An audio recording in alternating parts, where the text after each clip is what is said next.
వాళ్ళు కూడా చూడడానికి తయారుగా ఉన్నారు. మేమే కొంచెం హాల్ట్ కొంచెం నిలబడంటే ఇది చేస్తాం. ఏంటంటే ఏ విధంగా మళ్ళీ ఈ 11 మందిని మేము ఏ విధంగా కన్సిడర్ చేయాలనేది ఆలోచన చేస్తాం.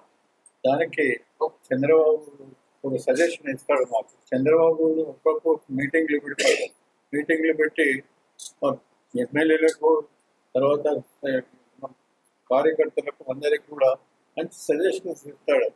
చంద్రబాబు చెప్పినట్లు నడిస్తే ఈరోజు ఈ అవస్థ వాళ్ళకు తప్పేది. వాళ్ళకు మాత్రం ఏమాత్రం ఆలోచన లేదు.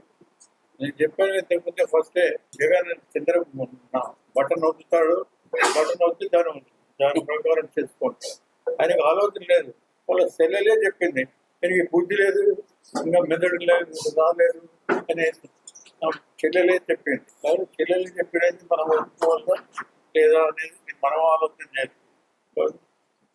మీరందరూ కూడా మాకు సహాయం చేయాలి తప్పనిసరిగా.